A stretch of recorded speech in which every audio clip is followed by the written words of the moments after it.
Kumar Rocker made his MLB debut yesterday, throwing 4 solid innings for the Rangers and striking out 7 along the way. While this performance was certainly exciting for Rangers fans, many of us were questioning whether this would ever actually happen. You see, Rocker's road to the show was rocky, no pun intended. So today, we're going to cover Kumar Rocker's improbable rise to the MLB.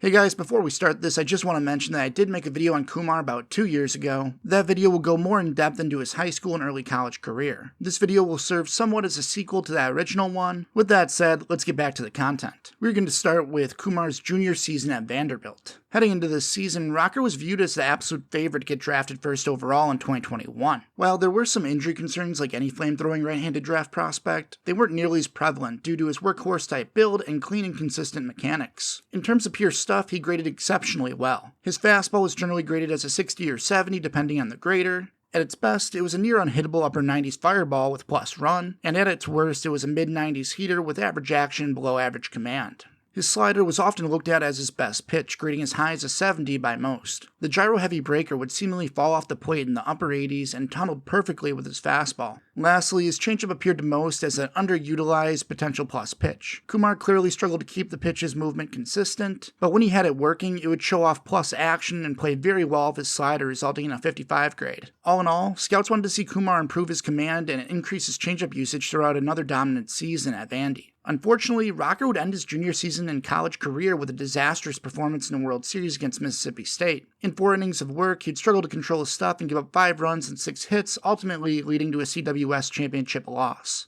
While it was a horrific way to end the year, Rocker actually had a fantastic junior season overall. He finished the year 14-4 with a 2.73 ERA over 122 innings pitched, striking out 179 and only walking 39. He led the nation in both strikeouts and wins, becoming only the second person to do so since 1988, which led to him being selected as a first-team All-American, as well as being named a finalist for both the Golden Spikes and Dick Howser Awards. Heading into the 2021 MLB Draft, scouts had pretty much the same concerns as before, however this time they were amplified. The main concern was his lack of consistency. You see, Kumar either dominated his opponents or would self-implode. Some games he'd strike out nearly every other batter and look like a pro-ready potential ace, and then you have the games against Georgia, Alabama, Arkansas, and Mississippi State where he averaged a 10.8 ERA. When teams learned to identify and lay off his slider, he'd struggle to execute his fastball and still rarely used his changeup. Kumar was by no means a one-trick pony, but when his fastball-slider combo got disrupted, his changeup and newly added cutter would rarely play up enough for him to get away with badly placed fastballs. The other major concern was his sudden velocity dip mid-season. At one point his fastball was sitting in the upper 80s, touching 92 with no direct explanation why. Eventually he did regain his velo, but wasn't able to maintain the mid to upper 90s heat like many had hoped. On the positive side of things, Kumar's slider was highly regarded by all reports. Most scouts viewed the pitch as a current plus MLB offering with potential to be something special. However, the slider could only get better if the fastball command improved.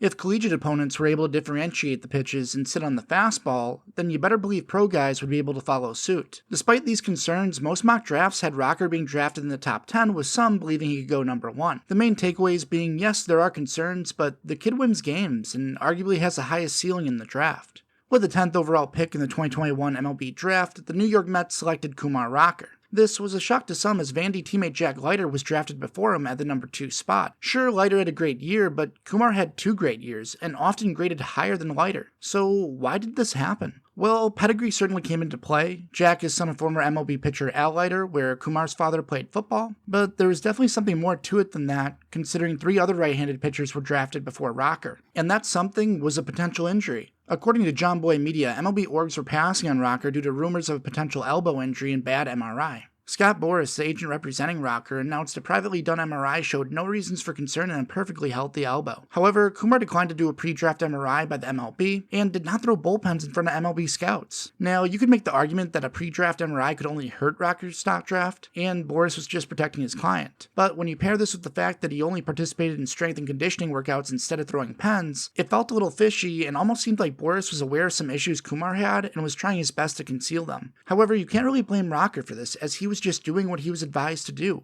Fast forward to August 1st of 2021, and on this day, it was announced Kumar and the Mets failed to reach an agreement, resulting in him not being signed. Kumar now had 3 options: return to Vanderbilt, sign with an indie ball team, or train until the 2022 MLB Draft. He no longer could sign with the Mets or any other MLB-affiliated team. Due to Rocker not participating in the pre-draft MRI, the Mets had the ability to sign him for under slot value. The Mets initially did not cheap out, offering a $6 million signing bonus pending a successful physical examination. Unfortunately, the physical revealed multiple concerns regarding his arm health, with the main rumors suggesting it was elbow-related. Following this exam, the Mets refused to offer anything, opting to receive the 11th overall pick in 2022 instead. Kumar would seemingly disappear for a while after this. When questioned about his whereabouts, Vandy head coach Tim Corbin would assure reporters that Rocker was healthy, throwing pens again, and just preparing for next year's draft. It wouldn't be until May 13th of 2022, over 9 months since he failed to sign with the Mets, that it would be announced he had signed with the Tri-City Valley Cats, an indie ball team in the Frontier League. So this 9-month hiatus certainly raised some eyebrows, but the main focus was now on how well he would perform in semi-pro ball. Would we see the old Kumar Rocker with near triple-digit heat and plus off-speed, or would we see the inconsistent low 90s righty that appeared multiple times his junior year? Well, luckily we received the latter. In 5 appearances, Rocker would strike out 32 and only walk 4 over 20 innings pitched, finishing with a 1.35 ERA. Throughout these appearances, he would show off an upper 90s fastball that could now touch 99 again, and to scouts' delight, he would spin off multiple 70-grade sliders as well. Heading into the 2022 MLB Draft, MLB orgs and fans would finally learn about the reason for his 9-month hiatus. On July 3rd of 2022, MLB.com would report that Rocker had undergone shoulder surgery in September of 2021, and that he had been rehabbing during the 9-month period.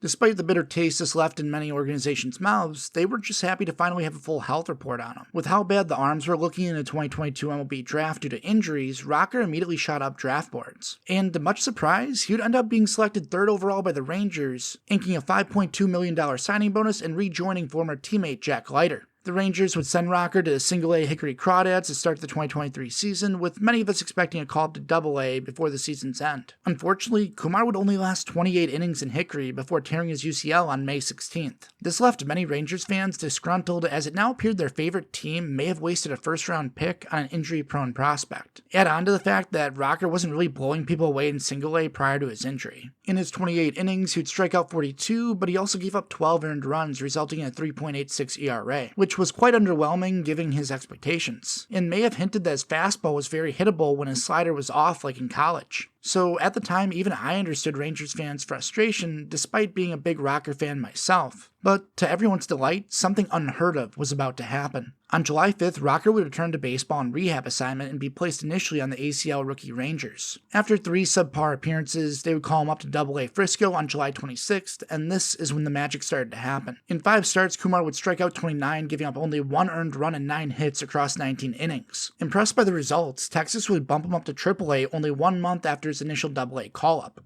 Unfazed by the increase in competition, Rocker would strike out a whopping 18 in 10 innings, giving up only 4 hits and 2 earned runs in 2 starts. This is what led to the magical September 12th moment, when the Rangers made the fan-favorite decision to call up Kumar to the show. Obviously, the cherry on top was the fact that Kumar didn't struggle by any means yesterday and looked pro-ready in his first MLB start. While this story is quite inspiring, we must remember Kumar has been through a lot in the past 2 years, and we should keep our expectations realistic as he's still only 1 year out of surgery. But I'm fairly confident Rocker is going to be a big piece of the Rangers' starting rotation in the near future, and should have a chance at solidifying his spot next spring. As for this year, I'm sure the Rangers are going to remain cautious and keep his pitch counts low. The last thing I'll say about this story is that this is a prime example of why you should never give up. Not all of us are MLB prospects, but this mentality applies to all things in life. Whether it's working towards your dream job, your fitness goals, bettering your family life, or anything, there are always going to be bumps in the road and multiple reasons on why you should quit. But the only why you should focus is the why you started.